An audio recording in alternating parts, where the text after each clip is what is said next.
So, we were talking about tensor products yesterday. Let us recall the definition. So, let M and N be A modules,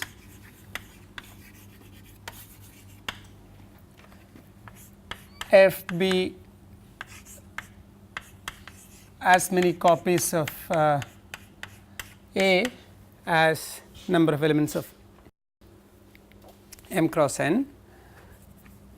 Then let D be the module generated by be the submodule of F generated by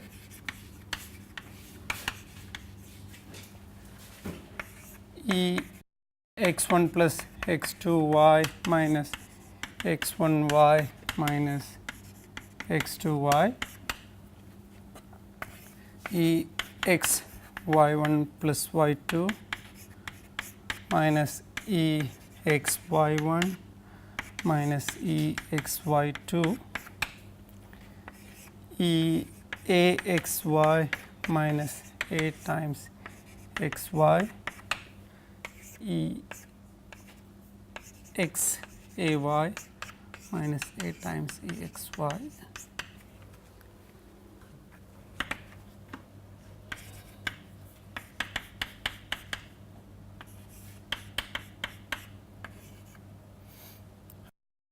X 1 x 2 x is in M, y 1 y 2 y in N, A in A.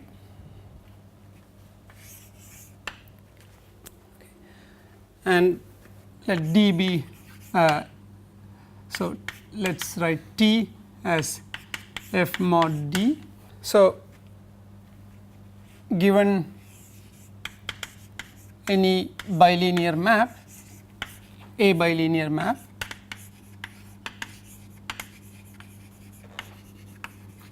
F from M cross into P, where P is an A module,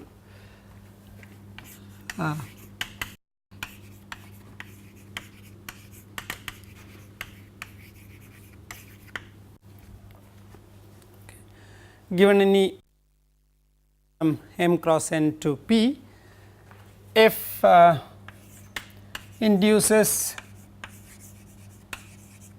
a map F tilde from F to P, okay, which vanishes on D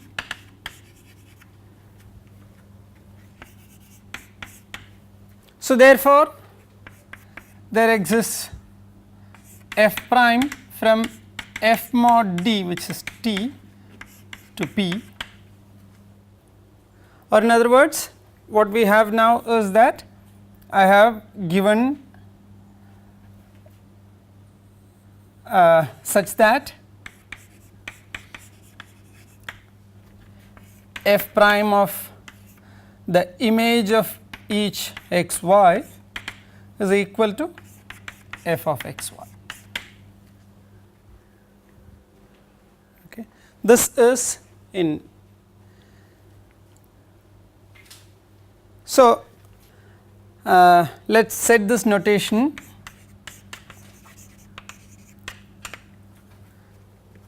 The image of E x y in T, this is denoted by x tensor y. These are the generators of T. This is called tensor. We call it. Yeah, we will come to that. So, the main motivation is precisely what we said in the beginning, that given a bilinear map, okay, from M cross N to P, there exists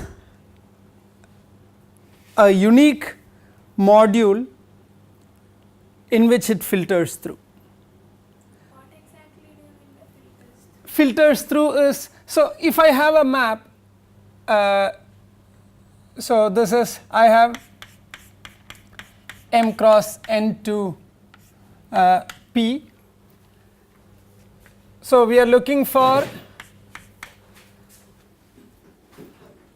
in some sense universal module which depends on m and n, such that given this I have a bilinear map which is, so this should be a natural map, and this is a map that induced by f such that this diagram is commutative. Okay. So this such existence of such a module that gives, you know, studying the structure of T, one can say about m and n. Similarly, given m and n, one can study the structure of T, and you know if we go little forward, we will see that this construction looks so unnatural, but the modules that one obtain, they are very, very natural. Okay. So the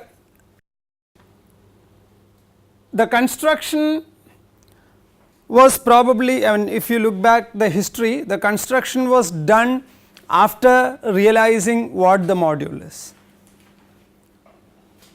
Okay. Yeah, we are going to talk about what G is. Okay. So we have now, yeah, this is what we are looking for. Okay. So define,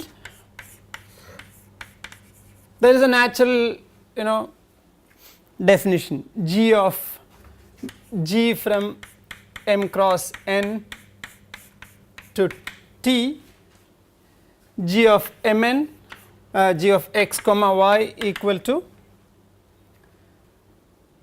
there is a natural way, right? G, this induces a map into f, x comma y going to E x comma y, and from f there is a natural quotient map, x comma E x comma y map to E bar x comma y. E bar x comma y, I am denoting it by x tensor y. So there is a natural map from m cross n to T, which I will denote this by x tensor y. Then this is a map from m cross n to T, then G is a bilinear, right? I look at where would x plus, sorry, x1 plus x2 comma y be mapped to? This will be mapped to x1 plus x2 tensor y. I mean, this is E bar of x1 plus x2 comma y, but we are modulo d. Modulo d, this is E of x1 comma y plus, I mean, so this minus that is 0. So therefore this is E of x1 comma y plus E of x2 comma y bar, which is same as x1 tensor y plus x2 tensor y. And similarly on the other variable, and we have, and a also, I mean the scalar multiplication also is taken care of similarly. G of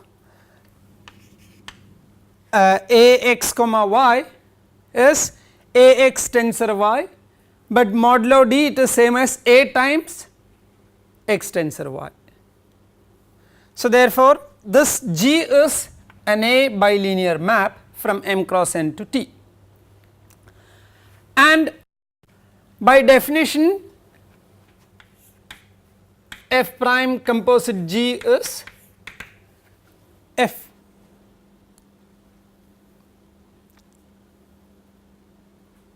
right? by definition that is how we have constructed f prime, that is how we have constructed G. So by definition we have this map f filters through T. So what we have done is we have produced an A module called T, and we have produced a bilinear map G from M cross N to T, such that given any bilinear map F from M cross N to P, I have a map from T to P such that F prime composite G is same as F. Okay. So this property is called the universal mapping property. Given any F bilinear map from here to here,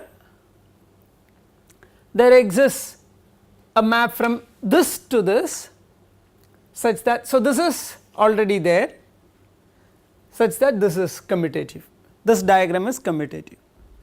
You start from here, go via this, or this is the same. Okay. Now what we are interested in, whether this, can we have several, so we have, in this case we have constructed a T. Does there exist any other module with the same property, that given any bilinear map from here to here, do we have a module here through which it filters? So let me let's see what happens in that case. Sorry, F prime is well, F prime is not bilinear, bilinear in this sense, in the sense that, so if I think of this as two variables, then it is bilinear. Now I mean usually bilinear is talked about when you have two coordinates, but well, this is also said bilinear. So suppose I have, I mean what we are trying to see is the uniqueness of T. So suppose there exists a T prime, there exists an A module T prime and a map G prime from M cross N to T prime, bilinear map, a bilinear,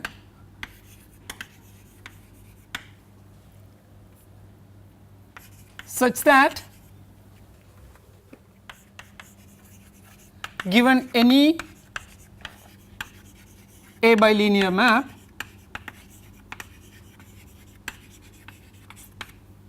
F from M cross N to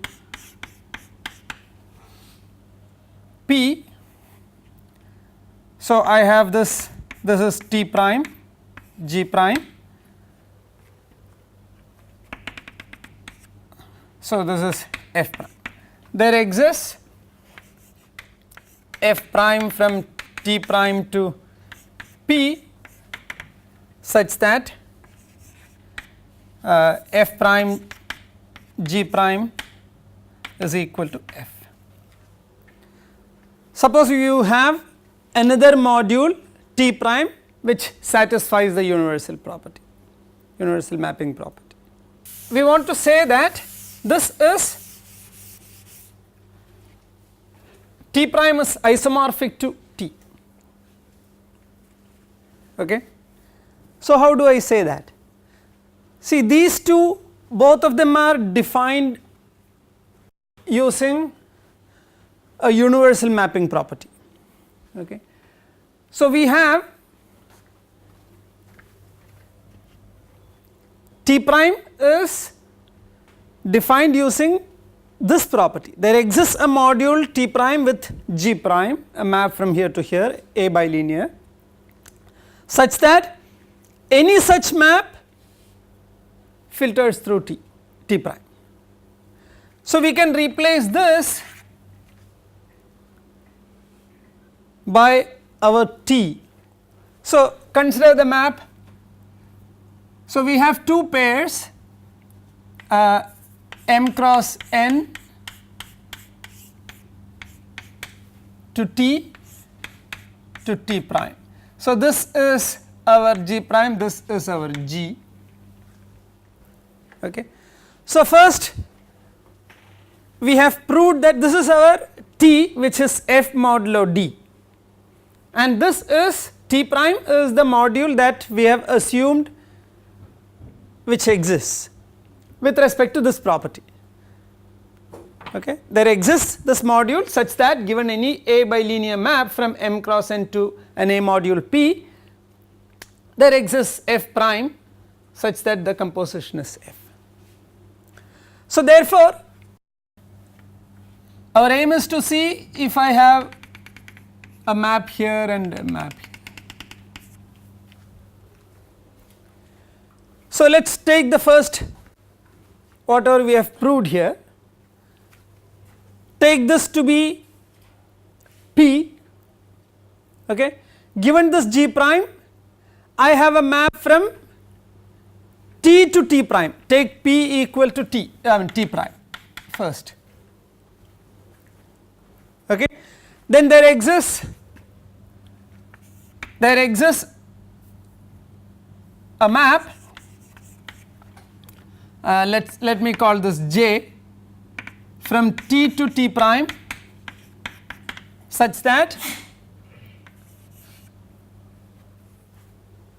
so this is J such that J composite G is same as G prime. By taking this is we obtain this map J by taking T and P equal to T prime in this diagram. Now take P equal to T in this diagram. What do I get? And take this to be this map F to be equal to G. So we get a map J prime from T prime to T. So this is J prime from T prime to T such that G is equal to J prime composite G prime. Is that clear? So therefore now look at these two, putting G equal to this one here, what do we get? We get J composite J prime composite G prime is G prime, and J prime composite J composite G is same as G. See now look at this G and G prime. G and G prime, take any x cross y, x comma y to x tensor y, x tensor y. So what this says is that J composite J prime acting on x tensor y is x tensor y for every x comma y in M and N, but they are the generators of the module T is generated by these elements. So therefore this says that J prime composite J and J composite J prime are identity maps.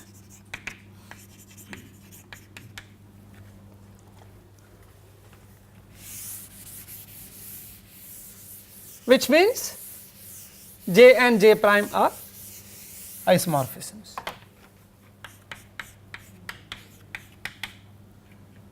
J is isomorphism and J prime is the inverse of that.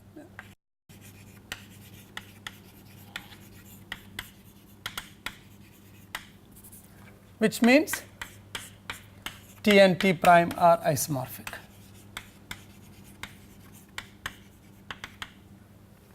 Okay. So, therefore,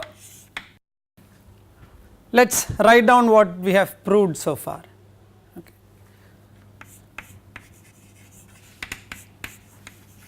Let M and N be A modules, then there exists an A module T and an A bilinear map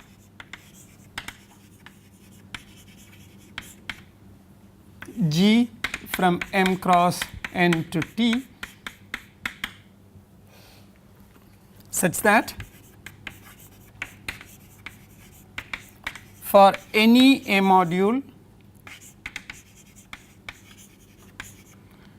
P and a bilinear and an A bilinear map F from M cross N to P, there exists a map F prime from T to P such that F prime composite G is same as F. Moreover,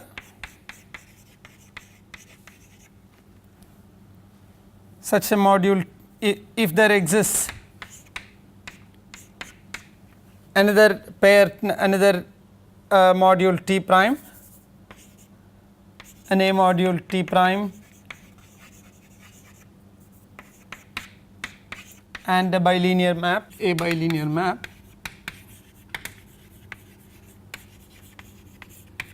G prime from M cross into P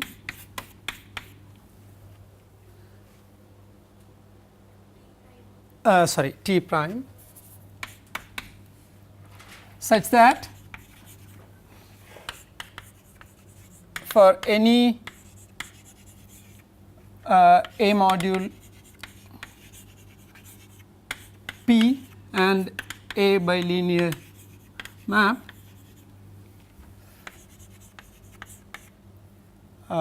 F from M cross N to P, there exists a map F. Okay, so maybe I will use this H. There exists H prime from T prime to P such that G prime composite other way around, H prime composite G prime is H. Then if there exists such a map with this property, then there exists an isomorphism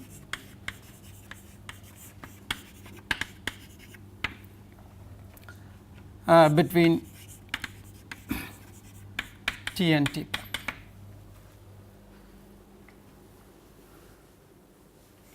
Okay. So, this element, this module with this property is uniquely determined up to isomorphism.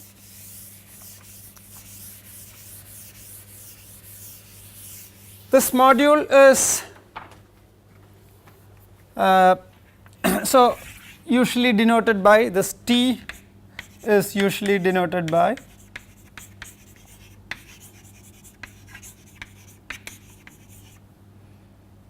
M tensor n. There are nice properties of this tensor product. To start with, see, note that this M tensor n in M cross n, every element is of the form x comma y, where x belongs to M and y belongs to n. But here not all elements are of that form, right. We are, see, how did we construct this? We looked at f for each x comma y I had a basis element exy. Every element f will be a linear combination of elements of exy's. So therefore every element here will be of the form some linear combination of x tensor y. Okay. So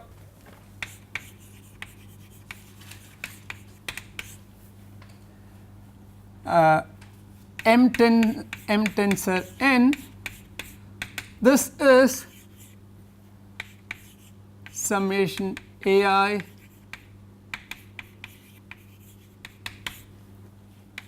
finite linear combinations like this, where ai is in A, xi is in M and yi is in N, and N in finite linear combinations of this form. What this says is that if this is and I have two generating sets are generating sets for m and n respectively,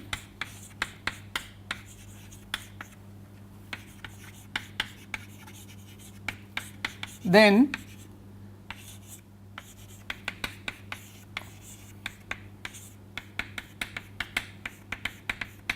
this is a generating set for m tensor n.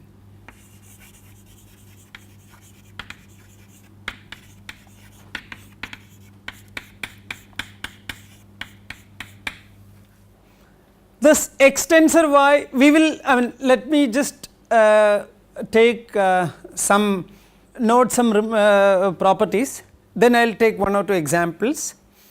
We will see that this m tensor n is it has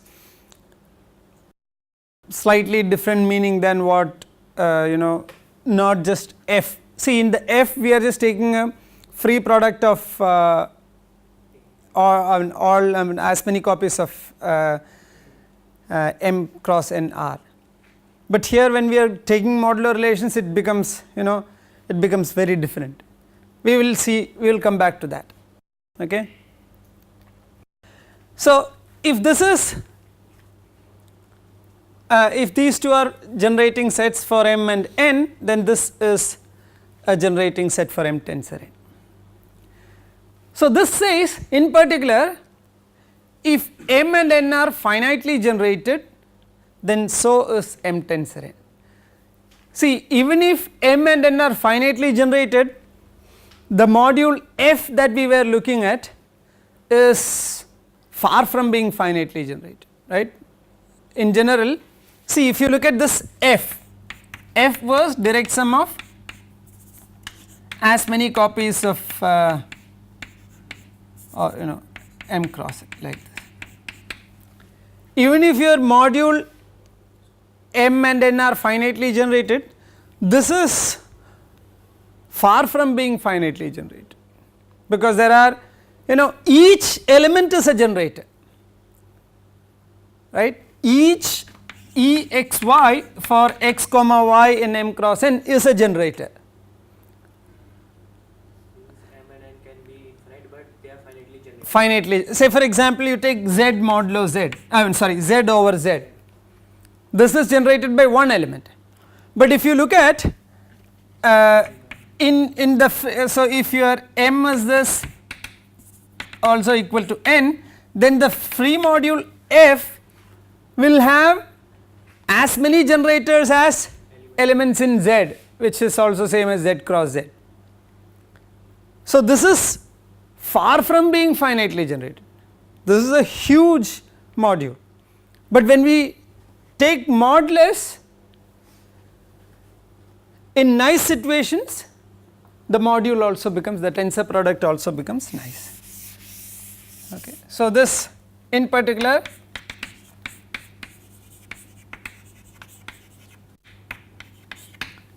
if m and n are finitely generated, then so is M tensor.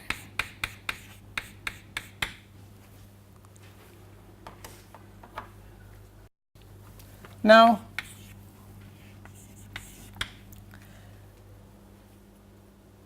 another remark, this is I would say slightly unexpected when you see this for the first time. In the case of vector spaces, okay, if you take a module, if you take a subspace and take any vector there, that vector has a very precise meaning or unique meaning, whether you consider it as an element of this ring, I mean this subspace or the original space, right.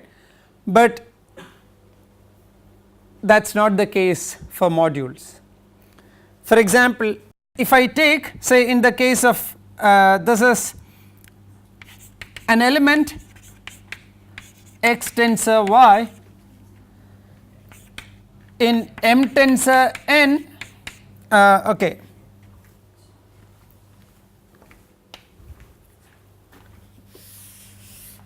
So this may have okay, so let me just write like this. If M prime and N prime are submodules of M n, then M prime tensor N prime is a submodule of M tensor N.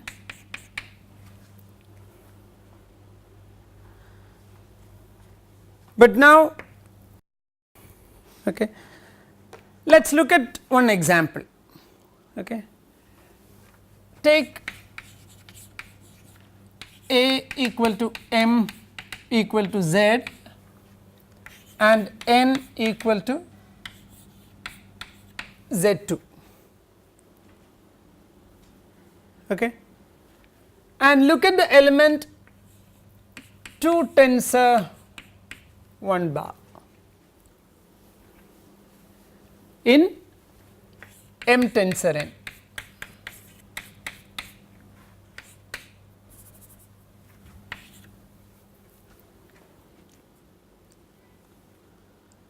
Because of the property in tensor products, this is equal to, I can write it as 2 times 1 tensor 1 bar,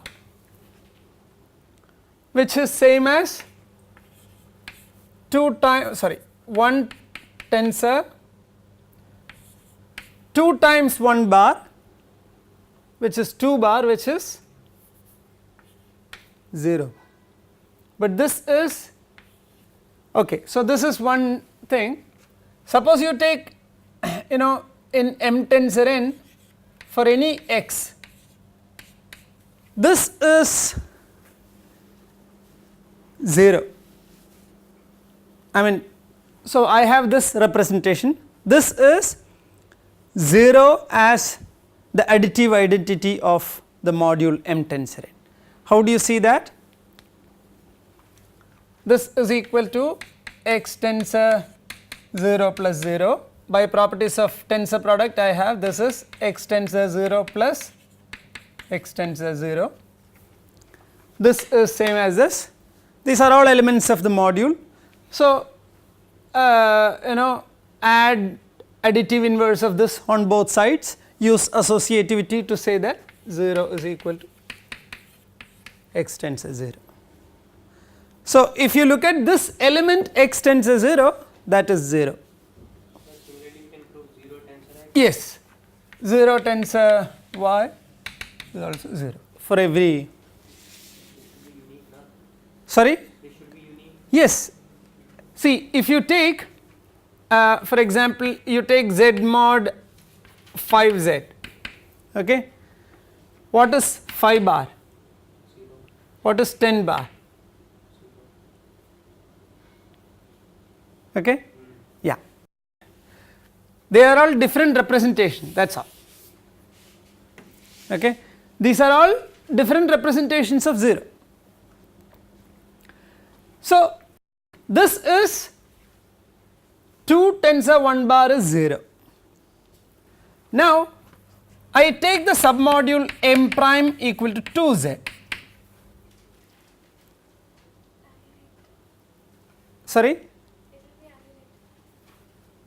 No, I am taking m prime submodule of m in 2z. Now look at this and n prime is same as z2 itself.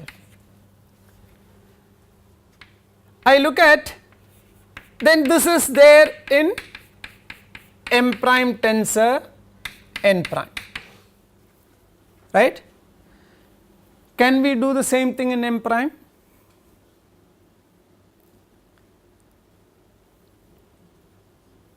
See, 2 tensor 1 bar, this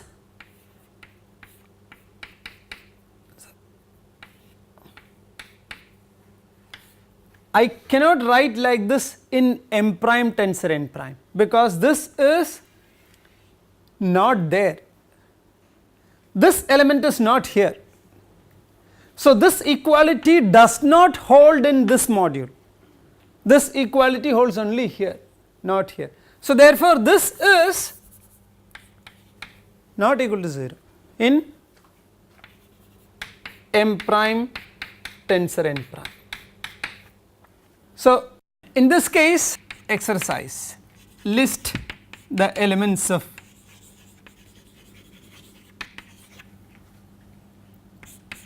m tensor n.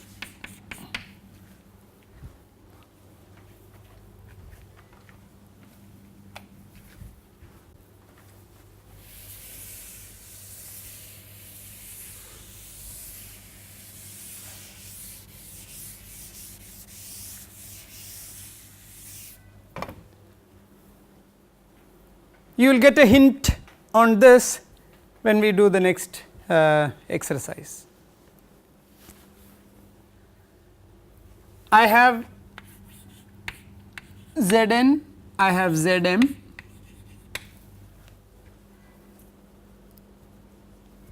okay. So, let us look at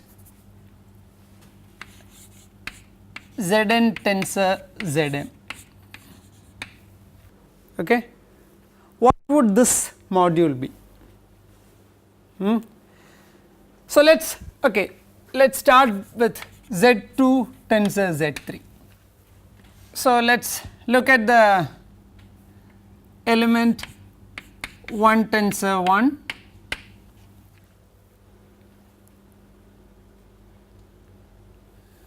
but here this 1 I can write it as 3 minus 2.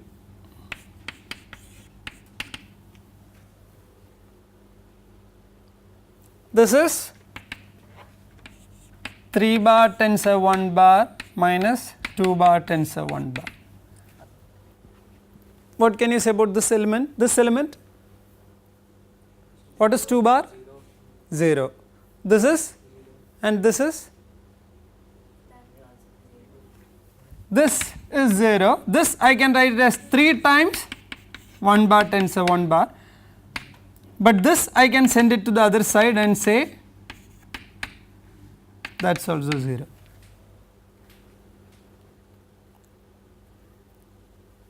Right? You could have directly written 1 bar cross 1 bar as 3 bar cross 1 bar. Yes. Okay, in this case, yes, yeah. Okay, I wrote this because of now Zn tensor Zm. Do you have some idea about this? M minus n is in one look. If you look little more carefully, So, m minus n or n minus n depending on. well, even more general. What is that we are using here? See, if I can write 1 as a linear combination of m and n, then I can keep n in one side, m to the other side, and say that both of them are 0. And what is that property? GCD of M and N are 1. So if GCD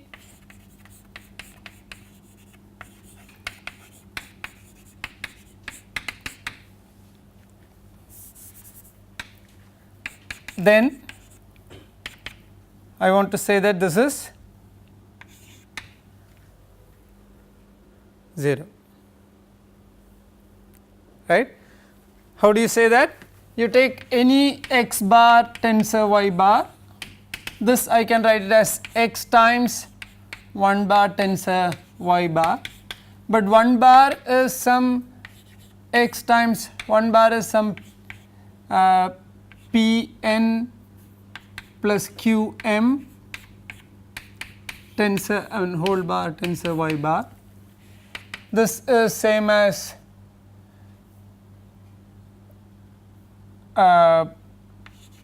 xpn tensor y bar plus xqm tensor y bar. This is 0 already, this we take it to the other side and say that both of them are 0.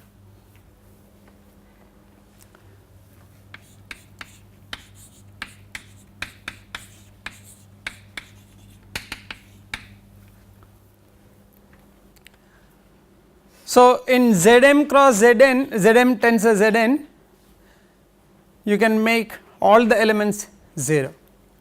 So now think about this exercise. List the elements of in this case. So okay, let me just write it as Z tensor Z2. Okay. M tensor N means I am in this example. That should be pretty easy now. Think about it. We will. So what happens if Zn tensor Zm if GCD of M and N is D? Okay. Think about this.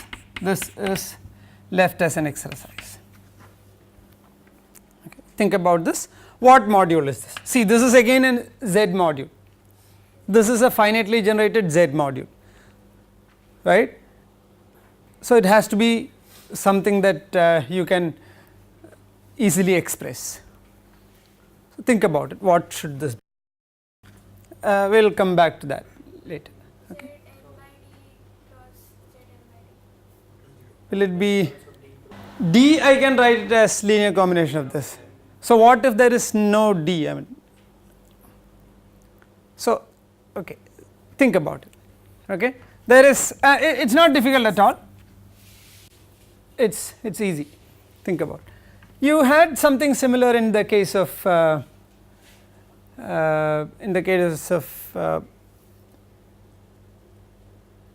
ideals. So now let's look at one or two properties of tensor product. So what we have seen here is that an element is 0 doesn't mean that it is 0 as element of every submodule, but there is a corollary of the construction that if summation ai xi tensor yi I from 1 to n, this is 0 in M tensor n, then there exists submodules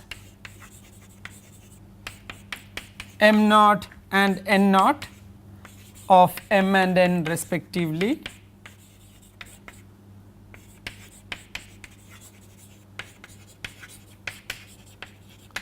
such that summation ai xi tensor yi I from 1 to n is 0 in M naught tensor n naught.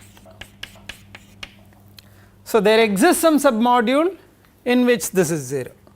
That is easy to see, because if you take this summation, this is 0 means it is in D. If you look at so you can take it is a finite linear combination of elements of D. So, take all the first coordinates and define m naught to be the module generated by those first coordinates and n naught to be the module generated by the second coordinates.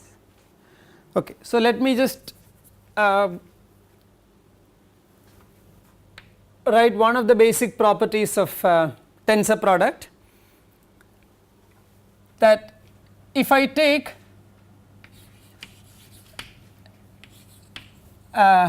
so property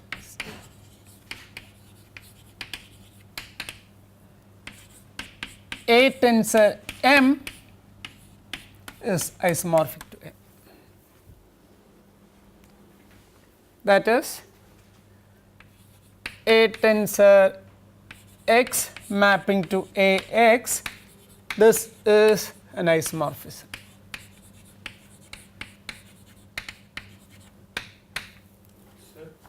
Yeah, sorry, no, this is 0.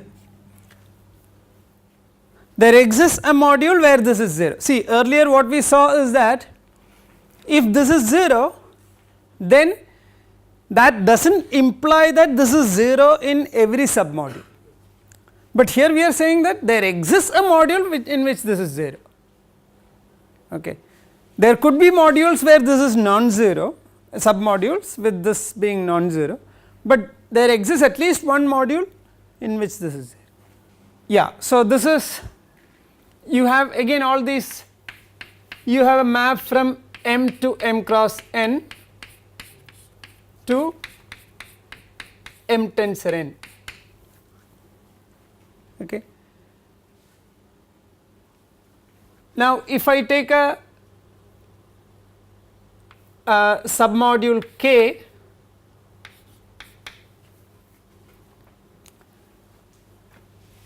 and look at, so I have this map and I look at phi inverse of K, it is a submodule here. Similarly, I have N to M tensor N, M cross N, N to M tensor N. I have, this is phi, this is, call it psi. So, psi inverse of K will again be a submodule of N, okay. And then now think about whether, so if I call this to be M naught and this N naught, check whether M naught tensor N naught is same as K, whether this is indeed the case, okay, and see how we constructed the module M tensor. Well, so okay, I will think about this proof. See, whenever we have to prove something like this, how do we prove that? We have to use the universal mapping property. From here to, so A cross M, I have a map to M. This filters through A tensor M, okay, and we are saying that this, the map A tensor M going to A M is an isomorphism. How do I say that this is indeed the isomorphism? Okay. Think about it, I will do that next time.